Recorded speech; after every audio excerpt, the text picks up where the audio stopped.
अम्मा बाद फ़अऊज़ु बिल्लाहि मिनश शैतानिर रजीम बिस्मिल्लाहिर रहमानिर रहीम रब्बि शरह ली सदरी व यस्सिर ली अमरी वहलुल उक़दतम मिन लिसानी यफ़क़हू क़ौली। हदीस नंबर 42 से देख लेते हैं।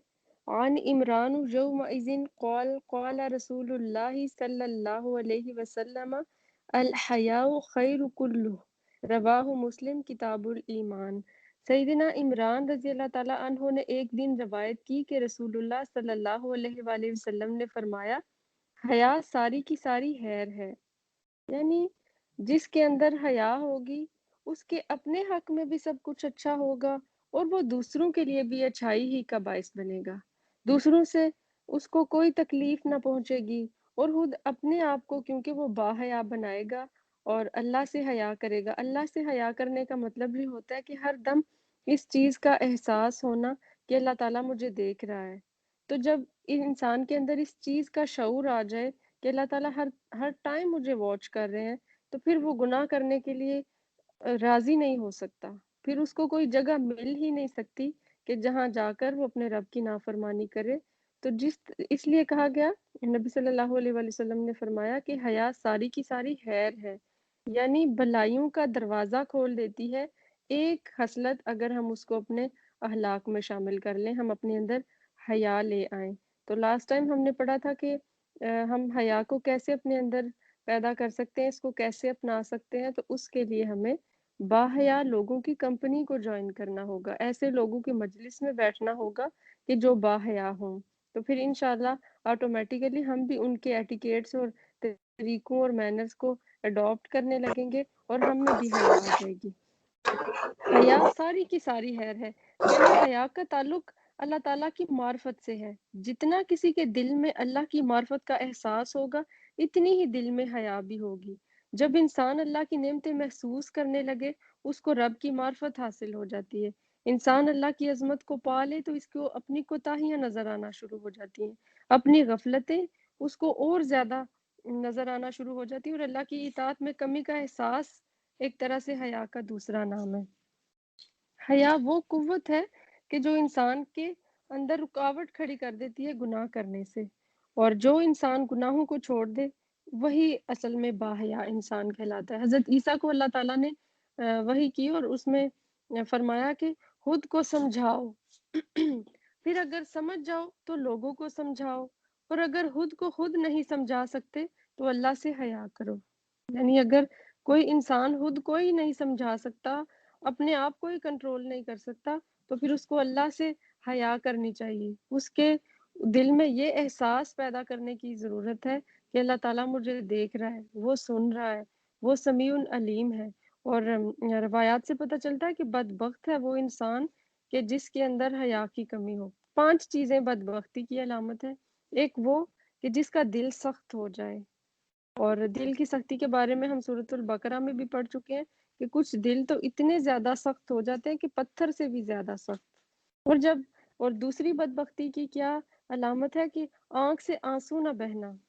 कुछ लोग ऐसे होते हैं कि उनके सामने आप कुछ भी दर्द भरी कहानियाँ रखें, उनके सामने अपने दुःख बयान करें या वो कोई दर्दनाक मंज़र भी क्यों ना देख लें, तो या अल्लाह का वो कलाम भी क्यों ना सुन लें। कुरान दिलों पर असर करने वाली चीज़ है, लेकिन किसी भी चीज़ से उनकी आँख नहीं पिघलती, उनकी आँख से आँसू नहीं आता। तो ये कोई ये ना समझे कि शायद ये बहुत बड़ी बहादुरी की अलामत है या ये कोई ऑनर की बात है। ये बदबख्ती की अलामत है कि किसी इंसान का दिल इतना सख्त हो गया कि उसकी आँख जम गई, उसकी आँख में जमूद आ गया, उसकी आँख से आँसू बहना बंद हो गए। और फिर दुनिया की मोहब्बत, यानी दुनिया की मोहब्बत जिस इंसान के दिल में हो, वो भी एक तरह से बदबख्त इंसान है। और फिर ये कि लंबी-लंबी उम्मीदें बाँधना। जब इंसान दुनिया के बारे में बहुत ज़्यादा लंबी-लंबी उम्मीदें बाँधना शुरू कर देता है। अगर हम देखें तो कितनी लंबी-लंबी प्लानिंग्स होती हैं। हमारे यहाँ एक वो ट्रेंड चल गया है, हम किसी से भी पूछते हैं कि आपके फ्यूचर प्लान्स क्या हैं? और हमारी जो प्लानिंग होती है, उसमें हमने सब कुछ अपनी मर्ज़ी के मुताबिक सेट कर रखा होता है। और अगर उस प्लानिंग में कोई चीज़ नहीं होती, تو اس میں اللہ کی رضا نہیں ہوتی یا اس میں موت نہیں ہوتی، باقی ہم نے ہر چیز اس کے اپنی مرضی کے مطابق اس فیوچر میں سیٹ کر لی ہوتی ہے۔ تو جتنا ہم فیوچر کے بارے میں سوچتے ہیں، اس کو سہانا اور خوبصورت بنانے کی کوشش کرتے ہیں، اتنے ہی ہم دنیا میں دھستے چلے جاتے ہیں۔ اور یہ 5 چیزیں، یعنی دل کا سخت ہو جانا، آنکھ سے آنسو نہ بہنا، حیا کی کمی، دنیا کی محبت اور لمبی لمبی امیدیں باندھنا، یہ سب اس کی بدبختی کی علامت ہے۔ دیکھیں کہ اس اس شخص سے زیادہ بدبخت اور کون ہوگا کہ جو اپنی زندگی کے اصل مقصد کو چھوڑ کر تو دنیا ہی کی امید لگا کے بیٹھ جائے اور اس کی محبت میں گرفتار ہو جائے۔ ہم اگر فرشتوں کو دیکھیں تو فرشتے دن رات اللہ تعالیٰ کی تسبیح بیان کرتے اور کبھی انہوں نے بریک نہیں لی۔ جب سے فرشتوں کو اللہ تعالیٰ نے وجود بخشا ہے، تب سے اب تک اور قیامت تک، بلکہ قیامت کے دن کے بارے میں آتا ہے کہ یعنی قیامت کے دن جب وہ ان کی یعنی اس دن تو ہر ایک کا خاتمہ ہو جائے گا اور فرشتوں کو بھی پھر ایٹ دا اینڈ مار دیا جائے گا، ان کو بھی موت واقع ہو جائے گی۔ تو جب قیامت کا دن آئے گا تو فرشتے کہیں گے کہ اللہ تعالیٰ تو پاک ہے، ہم تو تیری عبادت کا حق ہی نہیں ادا کر سکے۔ حالانکہ پوری زندگی انہوں نے اس طرح سے گزاری کہ انہوں نے ایک لمحہ بھر بھی اللہ کے ذکر سے غفلت نہ برتی۔ تو انسان اپنی کمی کا اعتراف کرتے ہوئے کبھی نہ گھبرائے۔ ہر انسان میں کمی اور کوتاہی موجود ہوتی ہے، کیونکہ کوئی انسان بھی پرفیکٹ پیدا نہیں ہوا۔ تو ہر وقت اللہ کے ہونے کا احساس، اس چیز کا نام حیا ہے، اور حیا ساری کی ساری خیر ہے۔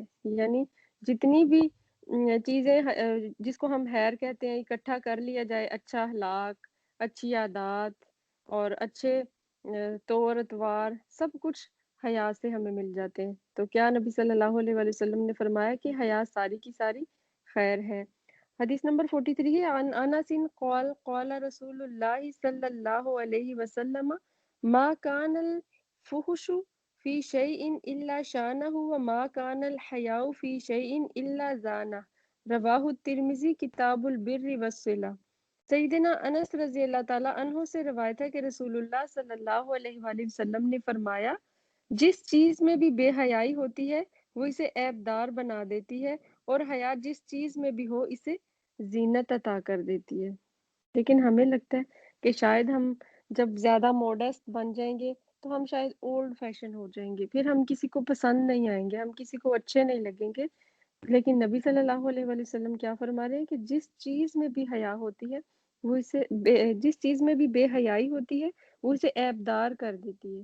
یعنی اگر آپ کسی انسان سے حیا کو اٹھا کر سائڈ پہ کر لیں تو یہ اس کا آنر نہیں ہے، یہ کوئی اس کی ڈگنیٹی کی بات نہیں ہے، یہ اس کو بیوٹیفائی نہیں کرے گا، بلکہ یہ تو اس کا ڈیفیکٹ بن جائے گا، یہ تو اس کے اندر ایک کمزوری بن جائے گی۔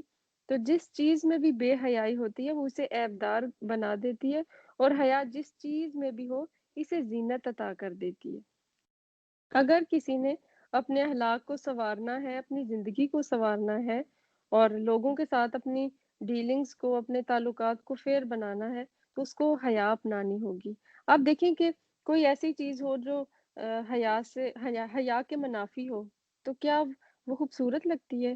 کیا وہ ہمیں بہت اٹریکٹ کرتی ہے؟ وہ عیب دار چیز ہوتی ہے، چاہے وقتی طور پر ہم اس کے سحر میں مبتلا ہو بھی جائیں، لیکن ایٹ دا اینڈ ہمارا جی اس سے اکتا جائے گا۔ تو حیا جس چیز میں بھی ہوتی ہے اسے زینت عطا کر دیتی ہے۔ حدیث نمبر 44 ہے، عن ابی سعید الخدری قال کان النبی صلی اللہ علیہ وسلم اشد حیاء من الازراء فی ہدرها فاذا رأی شیء یکرهه عرفناہ فی وجہہ، رواہ البخاری کتاب الادب۔ سیدنا ابو سعید رضی اللہ تعالیٰ عنہ سے روایت ہے کہ نبی کریم صلی اللہ علیہ وآلہ وسلم پردہ میں رہنے والی کنواری لڑکی سے بھی زیادہ حیا والے تھے۔ جب آپ کوئی ایسی چیز دیکھتے جو آپ صلی اللہ علیہ وآلہ وسلم کو ناگوار ہوتی تو ہم آپ صلی اللہ علیہ وآلہ وسلم کے چہرے سے سمجھ جاتے تھے۔ نبی صلی اللہ علیہ وآلہ وسلم کی حیا کا آپ اندازہ کریں کہ کوئی چیز بری لگتی تھی تو چیخنا چلانا شروع نہیں کر دیتے تھے جیسے ہم لوگ کرتے ہیں کہ ایسا ہوا تو ہوا کیوں، کسی کی ہمت کیسے ہوئی کہ ہمارے ساتھ ایسا کرنے کی یا ہمارے سامنے یہ بات کرنے کی۔ تو نبی صلی اللہ علیہ وآلہ وسلم کو جب کوئی چیز بری لگ جاتی تو وہ خاموش رہتے، لیکن جو دل کی कैफ़ियत होती है वो चेहरे पर नज़र तो आती है। आँखें दिल का आईना ही तो होती हैं, जो अंदर अगर दर्द हो तो वो भी चेहरे पर नज़र आएगा, अगर खुशी के आसार हों तो वो भी चेहरे से इंसान देख सकता है। तो नबी सल्लल्लाहु अलैहि वसल्लम की हया का ये आलम था कि वो ये ना कहते थे कि सहाबा से कि मुझे इस चीज़ से तकलीफ़ पहुँची है, ऐसा क्यों हुआ, वैसा क्यों हुआ, तुमने ऐसा क्यों किया, वैसा क्यों किया। जैसे हज़रत अनस ने क्या फ़रमाया था कि मैंने 10 साल नबी सल्लल्लाहु अलैहि वसल्लम की खिदमत में गुज़ारे, किसी एक दिन में भी नबी सल्लल्लाहु अलैहि वसल्लम ने मुझसे ये ना फ़रमाया कि तूने ये काम किया और ये काम क्यों ना किया। यानी आप सल्लल्लाहु अलैहि वसल्लम के चेहरे के आसार ही बता दिया करते थे कि आपकी फीलिंग्स क्या है, आपको कोई चीज़ अच्छी लगी या बुरी लगी। तो जब इंसान के अंदर हया हो, तो फिर वो इस तरह का मुँह फट जैसे हम कहते हैं ना, मैं बहुत आउटस्पोकन हूँ, मैं बहुत स्ट्रेट फॉरवर्ड हूँ। अगर आपने स्ट्रेट फॉरवर्ड बनना है तो अपने बारे में बने, अपने बारे में बताएँ कि मेरे अंदर ये वीकनेस है। स्ट्रेट फॉरवर्डनेस इसको कहेंगे। हम दूसरों की मिस्टेक्स को पॉइंट आउट करके या मुंह फट होने को हम कह देते हैं कि मैं तो भाई मुंह पर बात करने वाली हूँ, मैं तो बहुत स्ट्रेट फॉरवर्ड हूँ, मैं तो बहुत सेंसिटिव हूँ। हम सेंसिटिव अपने मामले में हैं और आउटस्पोकन दूसरों के मामले में हैं। तो नबी सल्लल्लाहु अलैहि वसल्लम की इस सुन्नत को भी हमने अडॉप्ट करने की कोशिश करनी है कि जब हमें कोई चीज़ बुरी लगे, ज़रूरी नहीं है कि हम हर चीज़ को अपनी ज़ुबान से कहते रहें। बहुत सारी चीज़ें ऐसी भी होनी चाहिए कि जिन पर हम खामोशी इख्तियार कर लें। तो जो हमारे साथ रहने वाले लोग हैं, अगर वो नोटिस करना चाहें तो हमारे फेशियल एक्सप्रेशंस भी बता सकते हैं कि बात अच्छी है या बुरी है। हर चीज़ को लफ्ज़ों में ढालना ज़रूरी नहीं है। इसका ये जो चीज़ है ना कि नबी सल्लल्लाहु अलैहि वसल्लम के चेहरे मुबारक से समझ जाते थे सहाबा, ये बेसिकली हया उन नफ्स है। यानी जब किसी में इतनी ज़्यादा हया आ जाए कि वो अपने आप से भी शर्माने लगे। जैसे हज़रत उस्मान के बारे में आता है ना, एक दफ़ा नबी सल्लल्लाहु अलैहि वसल्लम बैठे हुए थे, हज़रत आयशा फरमाती हैं कि नबी सल्लल्लाहु अलैहि वसल्लम बैठे हुए थे, हज़रत अबू बकर आए और उन्होंने इजाज़त चाही तो आपने अंदर आने की इजाज़त दे दी। इसी तरह उसके बाद हज़रत उमर आए और नबी सल्लल्लाहु अलैहि वसल्लम ऐसे टेक लगाकर बैठे हुए थे, तो उन्होंने उनको भी अंदर आने की इजाज़त दे दी। लेकिन जब हज़रत उस्मान आए, तो नबी सल्लल्लाहु अलैहि वसल्लम बिल्कुल सीधे होकर बैठ गए और बिल्कुल अलर्ट हो गए। तो हज़रत आयशा ने ताज्जुब का इज़हार किया कि बाकी लोग भी आए, तो आपने हज़रत उस्मान की दफ़ा इतना तरद्दुद क्यों किया? इतने आप अपने कपड़े क्यों सीधे करने लगे और ऐसे सेट होकर क्यों बैठने लगे? तो नबी सल्लल्लाहु अलैहि वसल्लम ने फरमाया कि हज़रत उस्मान बहुत बाहया है कि आपकी यानी आप रज़ी अल्लाह ताला अन्हो की हया से तो फरिश्ते भी हया करते हैं। यानी आपसे तो फरिश्ते भी शर्माते हैं। इस कदर हया थी हज़रत उस्मान में। यानी इनकी जो फ़ितरत है उसमें सबसे ज़्यादा सहाबा में जो बाहया थे वो हज़रत उस्मान थे। तो एक होती है हया उन नफ्स यानी इंसान अपनी तन्हाई को भी चेक करे, अपने ख़यालात का जायज़ा ले और ये इंसान सिर्फ़ खुद ही कर सकता है कि अपने अंदर को परखे और जाने कि मेरे अंदर की कैफ़ियत क्या है। हयाउन नफ्स के बगैर इंसान अल्लाह से भी हया नहीं कर सकता। हम लोगों के डर से तो अक्सर गुनाह छोड़ देते हैं, अपने आप को ठीक कर लेते हैं, लेकिन तन्हाई के गुनाह नहीं छोड़ते। तो अगर हया उन नफ्स हो, तो हमारे ख़यालात भी पाक हो जाएँ। हम दूसरों के बारे में जो गलत साज़िशें और सोचें और नेगेटिव बातें करते रहते हैं और सोचते रहते हैं, वो भी यानी अगर हया उन नफ्स हो, तो हमारी तन्हाई भी पाक हो जाए। हया एक बिल्कुल फ़ितरी चीज़ है कि जो इंसान के अंदर अल्लाह ताला ने रख दी है। तो जब हया ही ना रहे किसी में, तो इसका मतलब है कि उसने तो फितरत ही को तबाह कर दिया। उस वो तो अपनी फितरत ही पर कायम ना रहा। हदीस नंबर 45 है अन अबी मसऊदिन क़ाल क़ाल नबिय्यु सल्लल्लाहु अलैहि वसल्लम इन्न मिम्मा अदरकन नासु मिन कलामिन नुबुव्वतिल उला इज़ा लम तस्तही फस्ना मा शिअता रवाहुल बुखारी किताबुल अदब। सैयदना अबू मसूद रज़ी अल्लाह ताला अन्हो से रिवायत है कि नबी करीम सल्लल्लाहु अलैहि वसल्लम ने फरमाया, अगले पैगंबरों का जो कलाम लोगों को मिला, इसमें ये भी है कि जब तुम में हया ना रहे, तो फिर जो चाहे वो करो। यानी जब किसी के अंदर हया ही नहीं, उसके अंदर इस चीज़ का एहसास ही नहीं कि अल्लाह ताला मुझे देख रहा है, तो उसके लिए फिर क्या बईद कि वो कुछ भी करे, वो अल्लाह ताला की नाफरमानी में کس حد تک چلا جائے اس کو تو پھر کوئی نہیں روک سکتا، کیونکہ حیا ہی ایسی چیز ہے کہ جو انسان کو گناہ سے روکتی ہے، جو انسان کو خوبصورت بنا دیتی ہے۔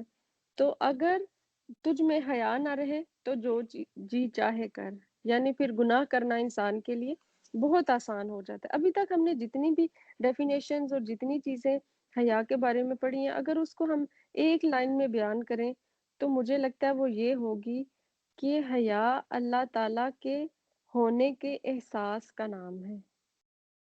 حیا اس احساس کا نام ہے کہ اللہ تعالیٰ مجھے دیکھ رہا ہے، چاہے میں تنہائی میں ہوں یا بھری محفل میں۔ تو جب انسان میں حیا ہی نہ رہے تو پھر وہ جو چاہے کرتا رہے، یعنی پھر اس کو کوئی چیز روک نہیں سکتی۔ اور جب حیا ہو تو وہ ہر کام کو اچھے طریقے سے کرتا ہے کہ اس کا کوئی عیب لوگوں کے سامنے نہ آئے، یعنی ہم اس چیز سے ڈرتے ہیں نا کہ کوئی عیب ہمارا لوگ نہ دیکھ لیں، چاہے وہ کوئی اخلاق سے ریلیٹڈ ہو یا پھر جو ظاہری شکل و صورت کے لحاظ سے، یعنی اکثر ہم کوئی کسی کے جسم پہ کوئی تل ہو یا کوئی نشان ہو تو ہم اس کو بھی چھپانے کی کوشش کرتے ہیں۔ تو جیسے ہماری جسم میں کوئی نہ کوئی کمزوری ہوتی ہے، کسی کا کوئی عیب ہوتا ہے، اس کو چھپانا اور پھر اپنے اخلاق کی کمزوری کو چھپانا، یہ ساری چیزیں ہی حیا میں آ جائیں گی۔ تو کیا فرما رہے ہیں کہ نبی کریم صلی اللہ علیہ وآلہ وسلم نے فرمایا اگلے پیغمبروں کا جو کلام لوگوں کو ملا اس میں یہ بھی ہے کہ جب تم میں حیا نہ رہے تو جو جی میں آئے وہ کرو، جو جی چاہے وہ کرو۔ تو جیسے ظاہری عیب چھپایا جاتا ہے، اسی طرح اخلاقی عیب بھی دوسروں سے چھپائے جانے کی کوشش کرنی چاہیے، اسی کا نام حیا ہے۔ اور حیا ساری کی ساری خیر ہے، چاہے وہ گفتگو میں ہو، عادت سے ریلیٹڈ ہو، حیا النفس ہو یا دینی حیا ہو۔ ایک ہوتی ہے نا حیا کہ جو ہم دین سے ریلیٹڈ جس کو محسوس کرتے ہیں، یعنی ہم گناہوں سے بچ جاتے ہیں، وہ جو گناہوں سے بچ جائے اس کو بھی ہم کیا کہیں گے کہ وہ باحیا انسان ہے۔ اور نبی صلی اللہ علیہ وآلہ وسلم کی گفتگو، عادات، اخلاق اور ان کی سارے رکھ رکھاؤ میں ہمیں حیا کا ایک خاص رنگ نظر آتا ہے۔ تو آج کی ہماری اسائنمنٹ پھر یہ ہوگی کہ جو حدیث نمبر 42 ہے وہ ہم انشاءاللہ یاد کریں گے کہ الحیاء خیر کلہ، حیا ساری کی ساری خیر ہے۔ چھوٹی سی حدیث ہے، کوشش کریں گے کہ ہم اس کا عربک ٹیکسٹ بھی یاد کر لیں، اور اردو تو الحمدللہ یاد ہو ہی گئی ہوگی کہ حیا ساری کی ساری خیر ہے۔ وآخر دعوانا ان الحمد للہ رب العالمین۔